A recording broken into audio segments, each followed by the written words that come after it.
भाई छोड़या बंधु छोड़या छोड़ा जग सोई। साधुअन संग बैठ बैठ साधुअन संग बैठ बैठ साधुअन संग बैठ बैठ साधुअन संग बैठ बैठ लोक लाज खोई रे मेरे तो गिरधर गोपाल मेरे तो गिरधर गोपाल। मेरे तो गिरधर गोपाल मेरे तो गिरधर गोपाल। दूसरों न कोई दूसरों न कोई मेरे तो गिरधर गोपाल। दूसरो न कोई दूसरो न कोई। बोलो गिरधर गोपाल की जय।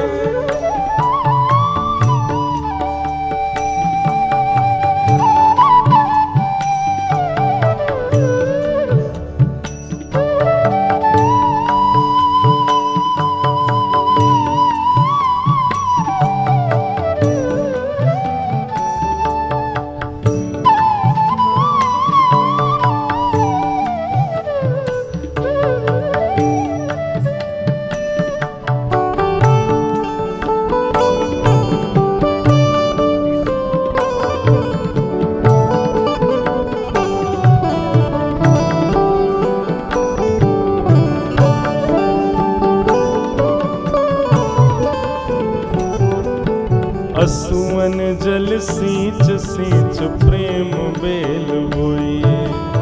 असुवन जल सींच सींच प्रेम बेल बोई। असुवन जल सींच सींच प्रेम बेल बोई। असुवन जल सींच सींच प्रेम बेल बोई। ओ अब तो बेल फैल गई अब तो बेल फैल गई अब तो बेल फैल गई अब तो बेल फैल गई। और आनंद फल हुई रे मेरे तो गिरधर गोपाल। मेरे तो गिरधर गोपाल। दूसरों न कोई दूसरों न कोई मेरे तो गिरधर गोपाल। दूसरो न कोई दूसरो न कोई। ओ भगत देख राजी होई जगत देख रोई। भगत देख राजी होई जगत देख रोई। हाँ भगत देख राजी होई जगत देख रोई। भगत देख राजी होई जगत देख रोई। हे दासी मीरा लाल गिरधर दासी मीरा लाल गिरधर दासी मीरा लाल गिरधर दासी मीरा लाल गिरधर तारो अब मोहे रे मेरे तो गिरधर गोपाल। मेरे तो गिरधर गोपाल। मेरे तो गिरधर गोपाल। मेरे तो गिरधर गोपाल। दूसरों न कोई दूसरों न कोई मेरे तो गिरधर गोपाल। दूसरो न कोई दूसरो न कोई। ओ मेरे तो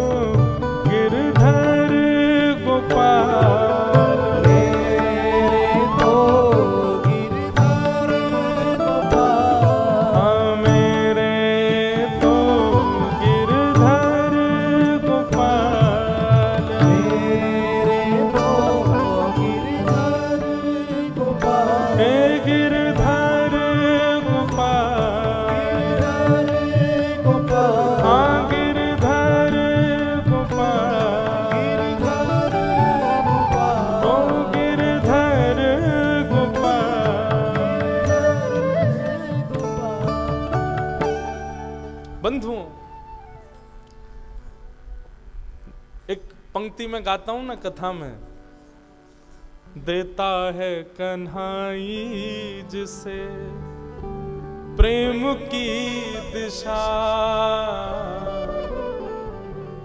सब विधि उसकी लेता है परीक्षा।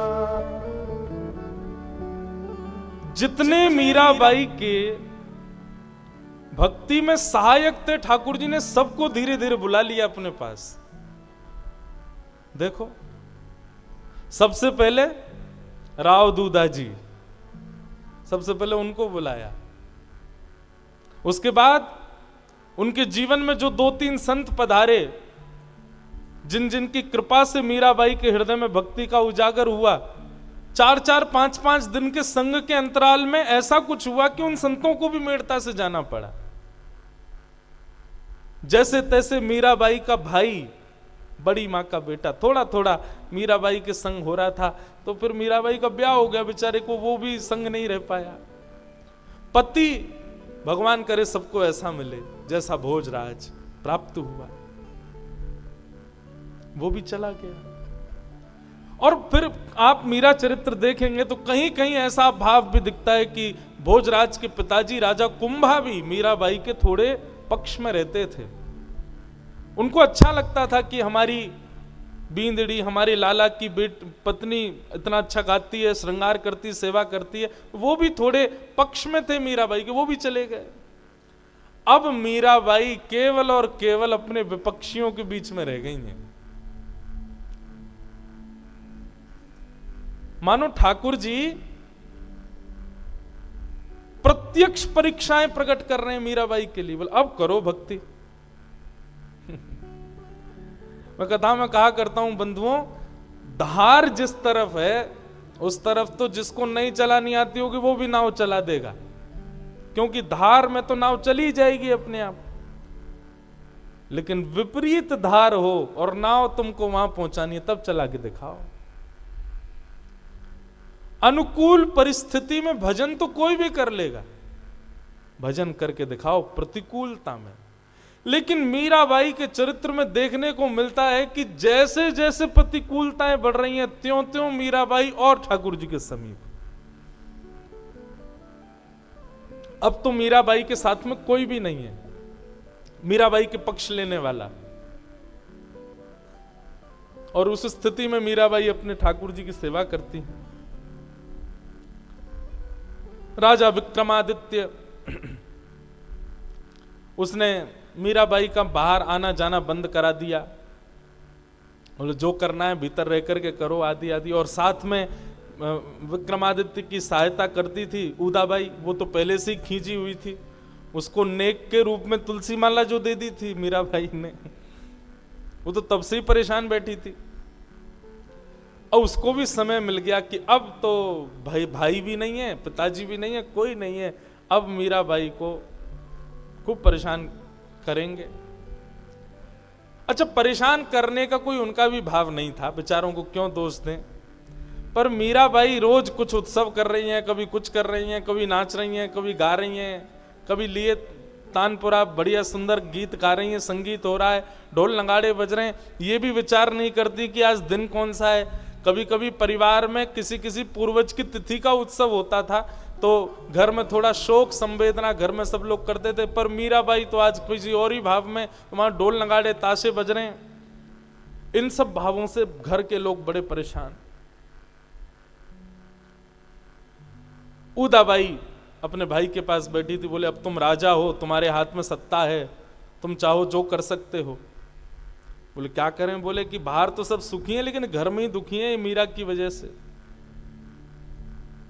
बोले सारे दुख की जड़ है वो मूर्ति जो इसके संग आई है गिरधर ठाकुर जी की, भैया उसी को ठिकाने लगवाओ। बोले कैसे करें, क्या करना पड़ेगा?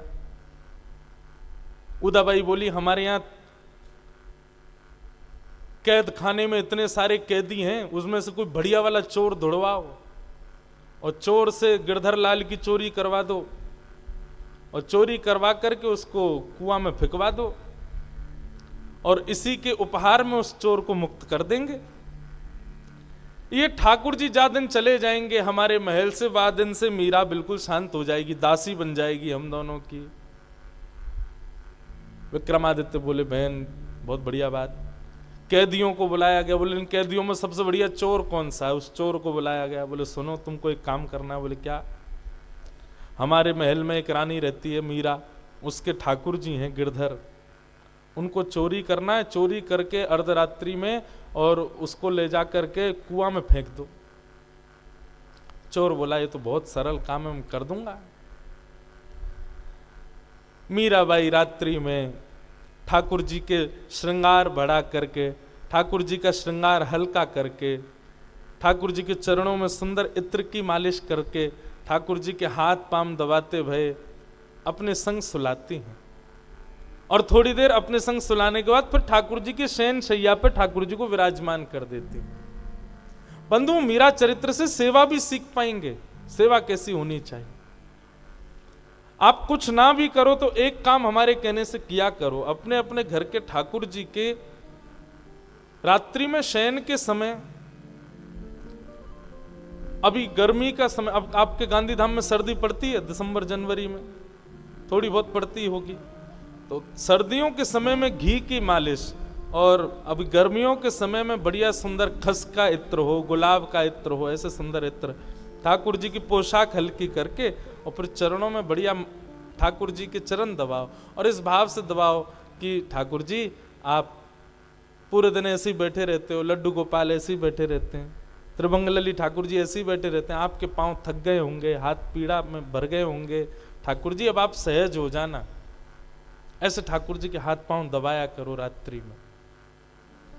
सेवा सवेरे भले ही विस्तृत ना हो, लेकिन ठाकुर जी का रात्रि शयन अच्छा होना चाहिए, इस बात का विचार किया करो।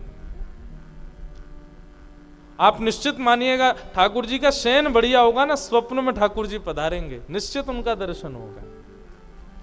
शयन बढ़िया कराओ, क्योंकि सुबह तो श्रृंगार करके आप चले गए अपने कामों में, दुनिया भर की दुनियादारी में, रात्रि में कहीं जाना तो है नहीं, कक्ष में सोना है। उस समय ठाकुर जी की बढ़िया शयन की सेवा करके आओ। रात्रि के वस्त्र अलग रखो अपने, वो वस्त्र धारण करो ना धो के, ठाकुर जी को शयन कराने जाओ। और गाना आता हो तो फिर तो कहना ही क्या, बिहाग राग लो और ठाकुर जी को शयन कराओ।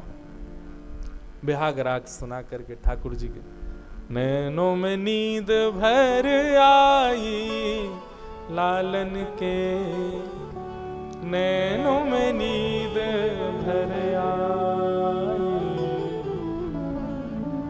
ललिता श्री लालन जू की सेज सजावे, विशाखा भरे जल झाड़ी, लालन जू के नैनों में नींद भर आई। बहुत आनंद आएगा। सारी लाइट बंद कर दो मंदिर की, सुंदर दीप जलाओ और दीप के प्रकाश में ठाकुर जी को देखो, सुंदर इत्र लगा के थोड़ी देर निहारो, पद सुनाओ, और पद सुनाते सुनाते ठाकुर जी को शयन शैया पे सुलाए दो। और जब थोड़ी देर में बिल्कुल शांत और कुछ नहीं, बस बिहाग का थोड़ा स्वर चल रहा हो, ठाकुर जी के ऊपर थोड़ी देर हाथ ऐसे फेरते भये, चरण स्पर्श करते भये, ठाकुर जी को जब नींद लगे भाव की सो गए, दिया उठा के बाहर ले आओ, सो गए ठाकुर जी। बस ऐसे शयन कराओ ठाकुर जी को, निश्चित है स्वप्न में ठाकुर जी आएंगे। मीराबाई ने अपने लाल जी को शयन करा दिया, शयन करा के शयन सैया पे पौड़ा दिए। अब पौड़ा करके मीराबाई तो भाव ठाकुर जी के भाव साम्राज्य में चली जाती है। रात्रि में होते ही जैसे ही भाव साम्राज्य में गई, इतने में ही चोर आया, और चोर को सब मार्ग तो बता ही दिए, तो उदाबाई ने सब उसकी व्यवस्था करी दी थी। चोर आया, आकर के महाराज ठाकुर जी को लिया और लेकर के वो तो सीधे गया, वो जाकर के उसने कहीं ठाकुर जी कुआं में पधरा दिए। रात्रि निकल गई, प्रातःकाल का समय हुआ। सूर्योदय होते ही मीराबाई ने सुंदर दूध भोग, लड्डू भोग ठाकुर जी के सामने पधराए, और पधराने के बाद मंगला का पद गाया, ठाकुर जी को उठाने का पद गाया, और जैसे ही पद गाते गाते गाते मीराबाई ने जैसे ही झांपी जी खोली, शयन शैया के ऊपर से वस्त्र हटा करके देखा तो ठाकुर जी वहां नहीं। आहा, मीराबाई तो बेचैन हो गई। भैरवी एक पद है बंधुओं, मैंने गाया है लेकिन आज तक कभी कथा में नहीं गाया।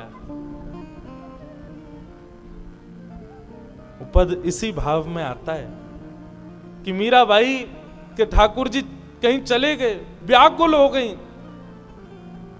अचेत अवस्था में पड़ी हैं।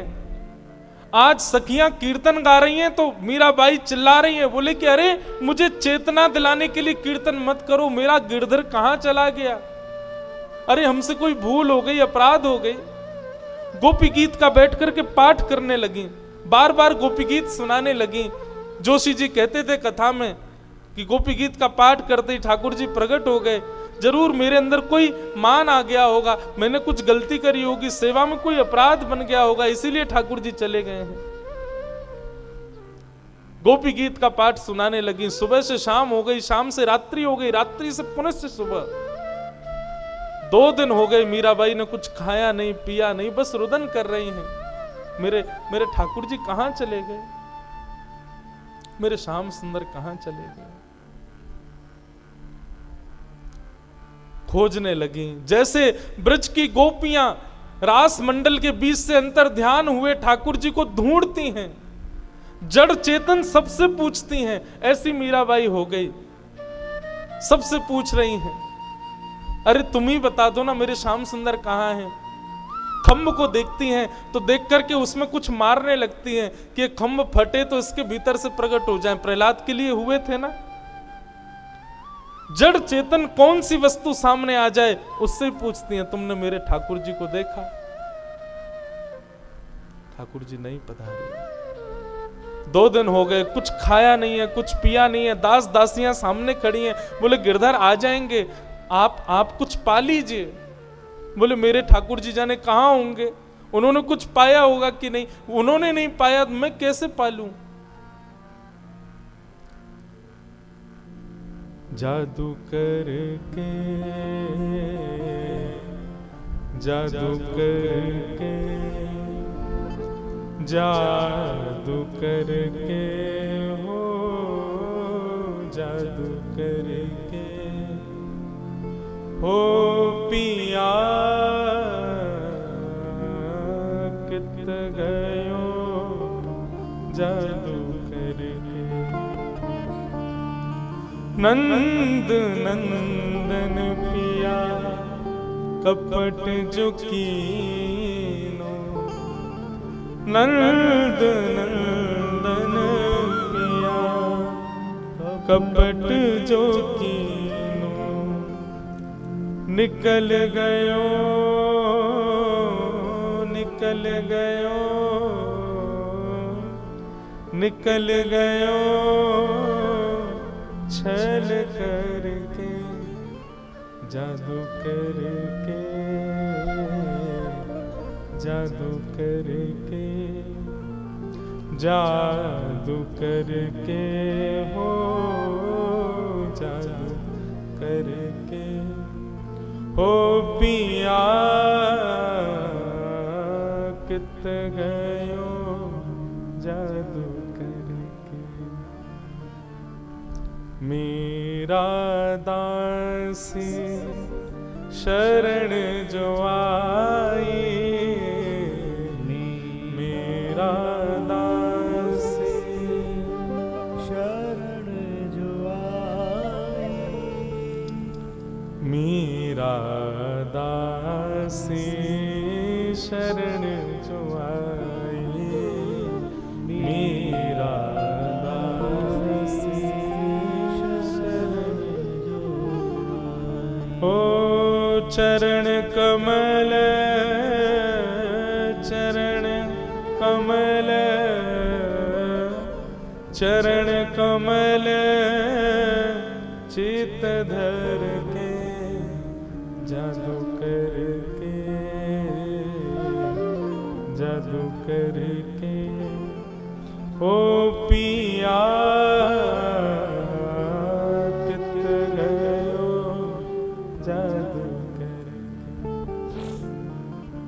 पुकारने लगी मीराबाई। और मीराबाई के स्वर में ही तो आसक्त थे ठाकुर जी, मीराबाई के भाव में ही तो आसक्त थे ठाकुर जी। मीराबाई अचेत अवस्था में बैठ करके गा रही थी। इतने में ही एक अद्भुत प्रकाश प्रकट हुआ गिरधर लाल जी के कक्ष में, और तभी सखियों ने देखा कि सिंहासन जो कि खाली पड़ा है 2 दिन से, अचानक देखा कि सिंहासन के ऊपर श्री गिरधर लाल प्रकट हो गए अपने आप ही। दौड़ करके सब सखियां गई, अरे भाई साहब जल्दी चलो, लाल जी पधार गए, लाल जी पधार गए, लाल जी पधार गए। मीराबाई दौड़ करके आई, जैसे ही देखा सिंहासन के ऊपर ठाकुर जी बैठे हैं, आहा, एक बार तो देख करके मूर्छित ही हो गई, फिर होश में आई, आकर के ठाकुर जी को हृदय से लगा लिया। बोले नाथ, आपसे एक ही प्रार्थना, कुछ भी कर देना, जीवन में आगे से कभी ऐसे छोड़ के नहीं जाना। 2 दिन मैंने बिता लिए, अगली बार यदि कभी गए तो एक क्षण भी जीवित नहीं रह पाऊंगी मैं, मुझे छोड़ करके कभी मत जाना।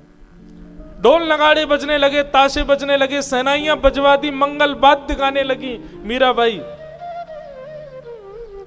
उदाबाई बोली, भैया ये ढोल नगाड़े क्यों बज रहे हैं? मीराबाई के ठाकुर जी तो चोरी हो गए, ये कैसी है?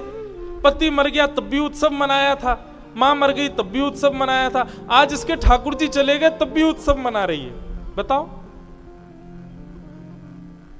कुछ सखियों ने आके कहा, बोले भाई जी ठाकुर जी गए नहीं है, ठाकुर जी प्रकट हो गए मीराबाई के। उदाबाई बोली, कैसे?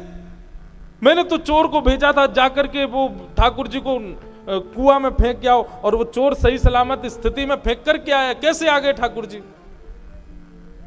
तुमने किसी और को देखा होगा। बोले नहीं, आप खुद चल के देख लो।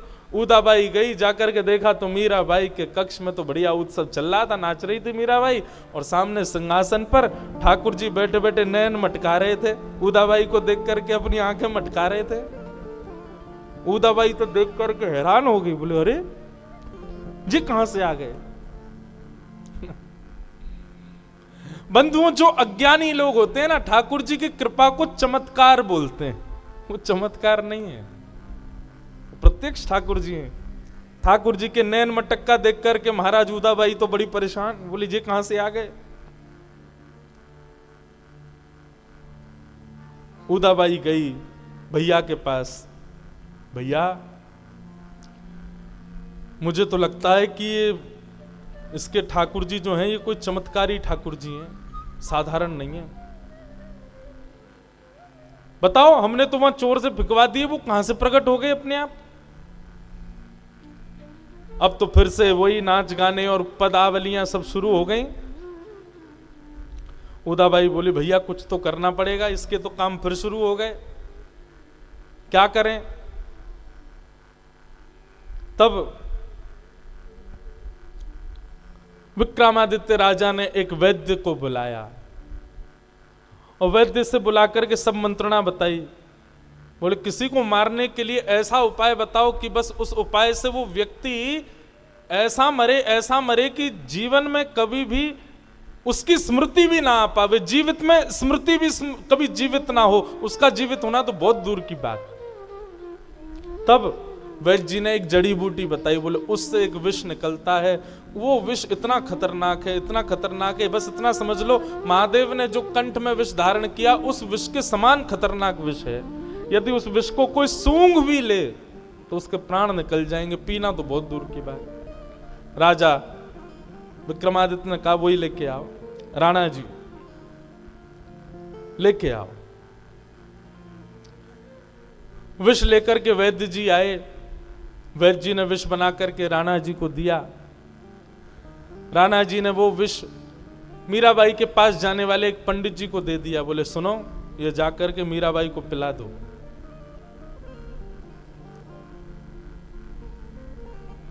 ब्राह्मण देवता बोले ऐसा क्यों कर रहे हैं भगवान आप? बोले जितना कहा जा रहा है उतना करो, अगर आपने हमारा काम किया तो हम आपको इतना धन धान्य देंगे कि आपको जीवन भर कुछ करने की आवश्यकता नहीं, सबका भला हो जाएगा, जाओ जाकर के विष दे दो।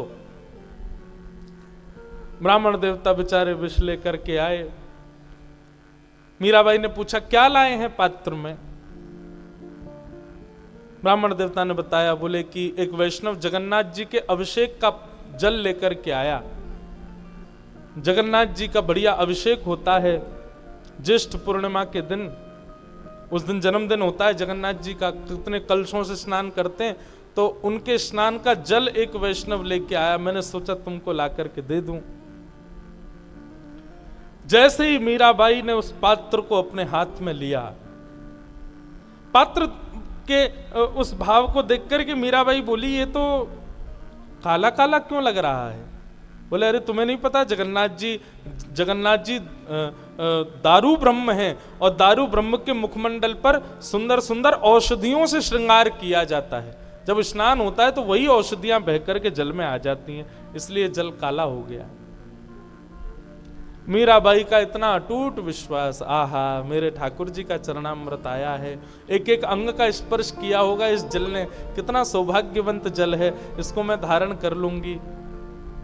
मीराबाई जैसे ही उसका पान करने लगी, बंधुओं एक जगह कथा ऐसी आती है कि एक सखी को मालूम पड़ गया था कि ये विष भेजा है राजा ने। मीराबाई के पान करने से पहले उस सखी ने आकर के मीराबाई से कहा, भाई साहब इसको मत पान करना। बोले क्यों? बोले कोई चरणामृत कुछ नहीं है, ये कोई ठाकुर जी के स्पर्श का जल नहीं है, ये साक्षात कालकूट विष है। आपने अगर इसकी सुगंधी भी भीतर ले ली, प्राण निकल जाएंगे। भाई साहब इसको मत पियो। मीराबाई बोली, मैं यही समझाना चाहती हूं तुझे, प्रतीक विश्वास से जन्म लेता है। अगर मैं अब ये जान करके कि ये विष है, पहले मैं इसको पीने वाली थी, क्योंकि मेरे मन में ये भाव प्रकट हो चुका था कि ये भगवान का साक्षात चरणामृत है, और चरणामृत मान करके मैं पी रही थी, लेकिन अब ना पीऊं ये मान करके कि ये विष है, तो मेरे पहले का प्रकट हुआ भाव नष्ट हो जाएगा। और यदि मैंने पहले के प्रकट हुए भाव को नष्ट कर दिया तो मेरे आज तक की सारी सेवा नष्ट। क्यों? मां ने एक बारात देख करके मुझसे कह दिया था कि ये तेरे पति हैं। मैंने उसी विश्वास में पूरे विश्व से लड़ाई कर ली कि यही मेरे पति हैं। अब चाहे कोई इनको धातु का कहे, कोई इनको पीतल का कहे, कोई इनको किसी और भाव का कहे, मैं और स्वीकार करती नहीं। प्रथम भाव जो मेरे हृदय में आया मैं वही मानती हूं इनको। और यही बात मैं आज यहां भी लागू करूंगी। जब मेरे हाथ में ये पात्र आया तब मुझे कहा गया कि ये चरणामृत है, और चरणामृत भाव से मैंने इसको देखा, चरणामृत भाव से मैंने इसको हाथ में धारण किया। लेकिन अब मुझसे कोई कहे कि ये विष है, तो ये तो वही हो गया, मेरे गिरधर को कोई पीतल का कहे, मेरे गिरधर को कोई तांबे का कहे। जब मैं वहां इस बात को नहीं मान सकती तो यहां कैसे मान लूं कि ये विष है? मीराबाई का विश्वास। बार बार सखियों के रोकने पर भी मीराबाई अपने मुख से लगा करके संपूर्ण कालकूट विष को पी गई। झरोके में से उदाबाई देख रही थी और मन में विचार कर रही थी, अब पिएगी, पी करके, और पीते ही क्या एक घूंट जाएगा मुख में, तुरंत पूरी नीली पड़ जाएगी, गिर जाएगी, मुख से झाग निकल जाएगा, प्राण निकल जाएंगे इसके। लेकिन मीराबाई ज्यों-ज्यों पीती जा रही हैं, हर घूंट में मीराबाई का तेज ऐसे प्रकाशित हो रहा है जैसे मानो किसी मैले हीरे को साफ कर दिया जाए और ऊपर से उस पर प्रकाश सूर्य का डाल दिया जाए तो जैसे वो चमकने लग जाता है। ऐसे मीराबाई ज्यों-ज्यों घूंट भीतर ले रही हैं, त्यों-त्यों उनके अंदर का प्रकाश बढ़ता जा रहा है, तेज पुंज बढ़ता जा रहा है। संपूर्ण विष पीने के बाद में मीराबाई को इतना आनंद हुआ कि ठाकुर जी के सामने गोल गोल नाचने लगी। घूम घूम करके मीराबाई ने खूब नृत्य किया। मीराबाई जितना नाचे, जितना घूमे, उतने चक्कर उदाबाई को आमे। बोले मर क्यों नहीं रही है, इसको तो विष दे दिया, ये मरती क्यों नहीं है? लेकिन मीराबाई तो नाचे गावे, आनंद करे, खूब प्रेम से ठाकुर जी के सामने नतमस्तक हो जाए। अब तो महाराज धीरे धीरे प्रसिद्धि बढ़ने लगी मीराबाई की। अब तो धीरे धीरे रानीवास में भी, राजमहल में भी पक्ष बटने लगे, कुछ लोग मीराबाई के पक्ष में जाने लगे।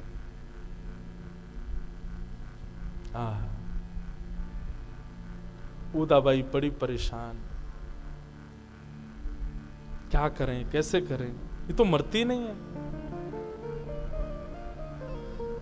गिरधरलाल चोरी करवा दिए, प्रकट हो गए, विष पिला दिया, कोई असर नहीं हुआ। भैया मुझे तो ऐसा लगता है कि मीराबाई कोई जादू टोना सीख करके कहीं से आई है। इसने आकर के हमारे पूरे परिवार को तहस नहस कर दिया। अब अपना राज्य अखंड निष्कंटक राज्य करेगी। और अब तो देखो इसकी प्रसिद्धि बढ़ गई। मेवाड़ में लोग इसके दर्शन के लिए लालायित रहते हैं। चारों तरफ से राजमहल घिरा रहता है भीड़ से कि मीरा एक बार झरोके से हमको दिख जाए। भैया मुझे तो लगता है इसकी भावना ऐसी है कि धीरे धीरे मेवाड़ के लोगों को अपने पक्ष में कर लेगी और अपनी संतों की, महात्माओं की, वैष्णवों की, भक्तों की एक सेना बना लेगी और सेना बना करके गृह युद्ध करके आपको हरा देगी और मेवाड़ की राजकुमारी बन जाएगी। राणा जी ने जब ये बात सुनी तो और चिंतित हो गए। बंधुओं, भक्त की ऐसी कांक्षा नहीं होती। भक्त किसी पदवी के लिए कभी कुछ नहीं करता। हमारे जगन्नाथपुरी के श्री माधवदास जी का चरित्र आता है। श्री माधवदास जी महाराज वो जब जगन्नाथ भगवान का दर्शन करने जाते थे तो सामने बैठे श्री जगन्नाथ जी ऐसे झूमते थे और दर्शनार्थियों को दिखता था कि जगन्नाथ जी झूम रहे हैं।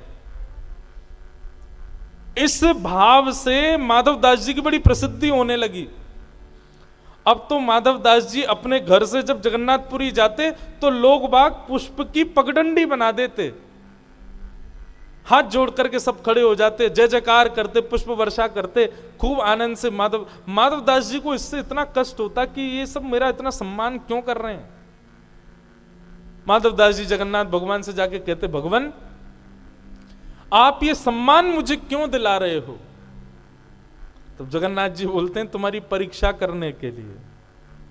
अगर तुमने इस सम्मान को स्वीकार कर लिया तो निश्चित है मेरी भक्ति से तुम विमुख होते चले जाओगे, फिर सम्मान के आदी हो जाओगे।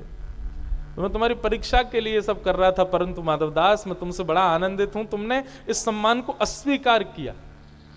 और फिर एक जगह ऐसा भाव आता है कि श्री माधवदास जी महाराज अब छुप छुप करके जगन्नाथ जी दर्शन करने जाते कि भीड़ भाड़ ना देखे उनको, क्योंकि जगन्नाथ मंदिर में माधवदास जी के जय जयकार बोलते और माधवदास जी को इतनी पीड़ा होती, बोले अरे राम राम राम, ये लोग क्या कर रहे हैं, जगन्नाथ जी की जय बोलने की जगह मेरी जय बोल रहे हैं।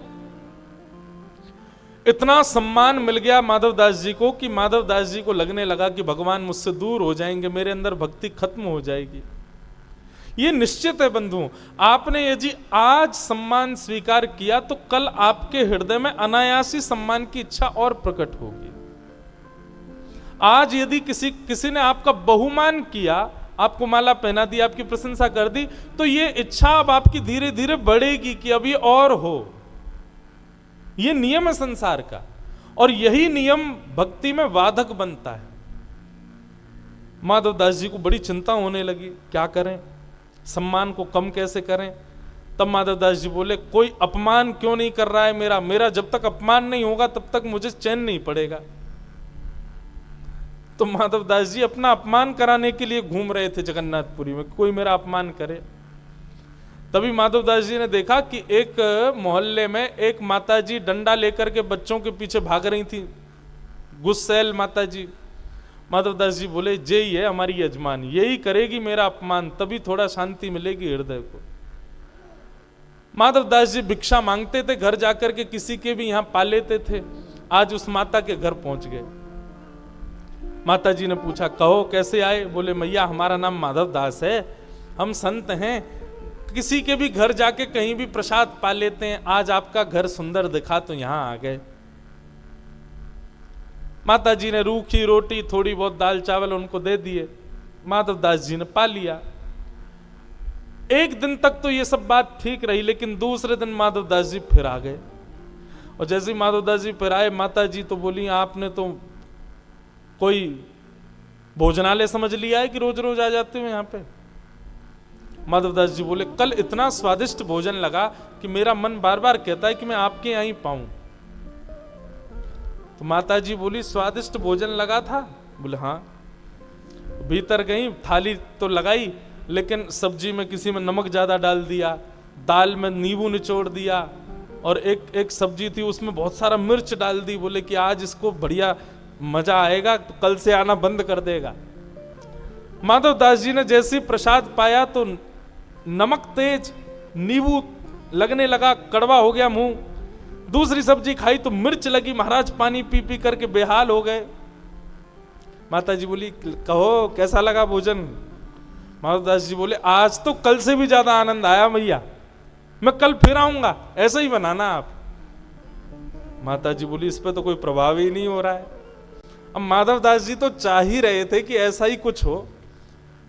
तीसरे दिन माधव दास जी जैसे ही पहुंचे, माता जी का पहले से ही दिमाग खराब किसी बात से था।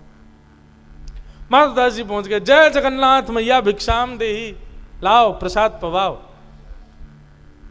मैया ने उठाया पोंछा, और पोंछा उठा करके माधव दास जी के मुंह पे मारा, ले भिक्षा खा ले, इसको भर ले अपना पेट। माधव दास जी के मुंह पर जब पोंछा आकर के पड़ा ना, माधव दास जी खूब रोए और कहा धन्यवाद मैया, आज लग रहा है कि अब मेरा मान खत्म हुआ, अब मैं ठाकुर जी के और समीप पहुंच पाऊंगा। बहुत ज्यादा सम्मान हो गया था मेरा, अब अपमान हो गया ना, तो अब थोड़ा बैलेंस लग रहा है हृदय में। सम्मानम कलयाति घोर गल्लम, भक्ति में सम्मान बाधा है बच्चों।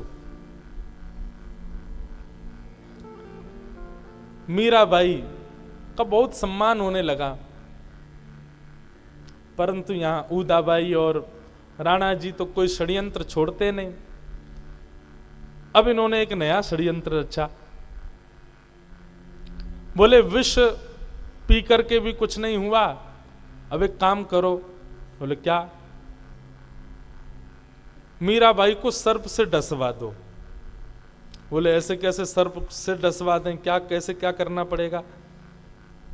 बोले कि मीराबाई को पुष्प की सेवा करने का बड़ा चाव रहता है, ठाकुर जी की बड़ी पुष्प की सेवा करती है, डलियाओं में पुष्प आते हैं, कल की सेवा में आने वाले पुष्प निकाल करके उस डलिया में सर्प रख देंगे। मीरा जैसी पुष्प सेवा करने के लिए डलिया खोलेगी, सर्प निकलते ही डस देगा, तब तो इसको मरना ही पड़ेगा। और वही हुआ। अगले दिन जैसे ही महाराज पुष्प आए सेवा के लिए आए पुष्पों को सबको निकाल दिया, और एक सपेरे को बुलाकर के एक भयानक सर्प उस डलिया के भीतर रख दिया। मीराबाई के कक्ष में जब वो डलिया पहुंची, मीराबाई ने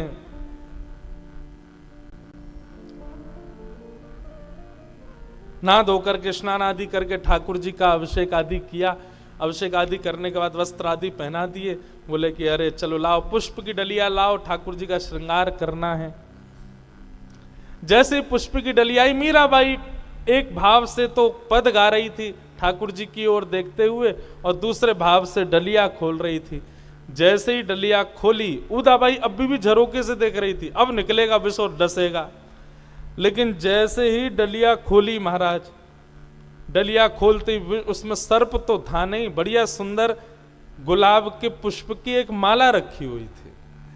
मीराबाई को तो पता ही नहीं था कि कुछ होना। अच्छा, मीराबाई के पास पुष्प आते थे और फिर वो माला सिद्ध करती थी, परंतु मीराबाई ने आज जैसी डलिया खोली तो सिद्ध बनी हुई माला किसी ने बना करके भेजी हो।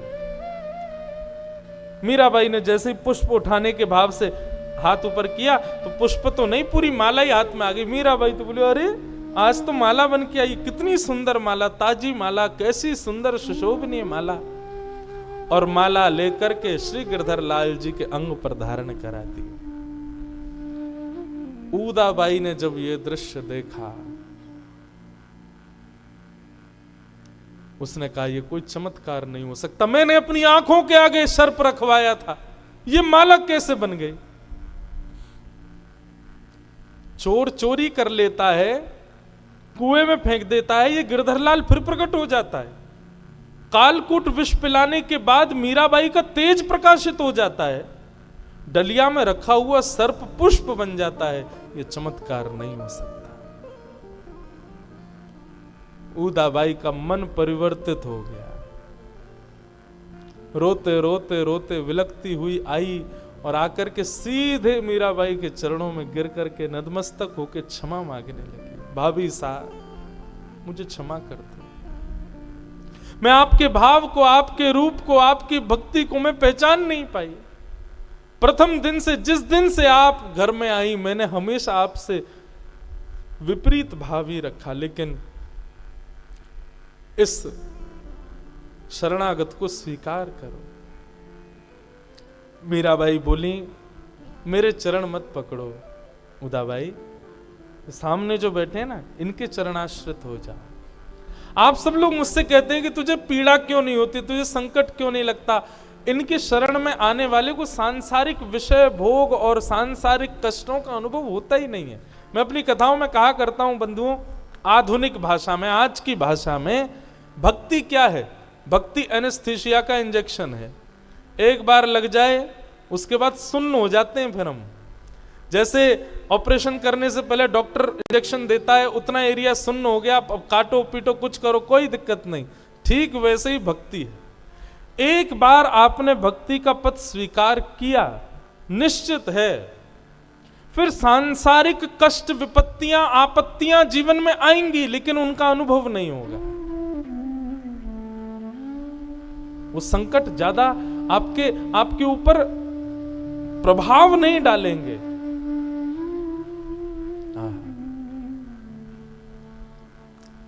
मीराबाई उदाबाई को लेकर के ठाकुर जी के चरण में पहुंच गई। हाँ, उदाबाई बोली, भाभी आप प्रथम दिन जब घर में आई थी तो मैंने आपसे नेक मांगा था, आपने मुझे तुलसी माला दी थी, मैंने आपको वापस कर दी थी। अब आज मैं आपसे पुनः नेक मांग रही हूं, मेरा नेक वापस कर दो। जो आपने तब दिया था मैंने स्वीकार नहीं किया, आज अपने हाथों से पहना दो। और मीराबाई गई दौड़ करके, अरे कोई वैष्णव बनना चाहे तो भक्त को तो और आनंद आ जाता है। मीराबाई दौड़ करके गई, निकाल करके लाई तुलसी की माला और गिरधर लाल जी के सामने उदाबाई के कंठ में धारण करा दी। बोलो भक्त वत्सल भगवान की। भक्ति का स्वरूप ये हो बंधुओं, भक्ति ऐसी हो कि विपरीत व्यक्ति भी आपके योग्य बनकर के आपके जैसे समान ही हो जाए।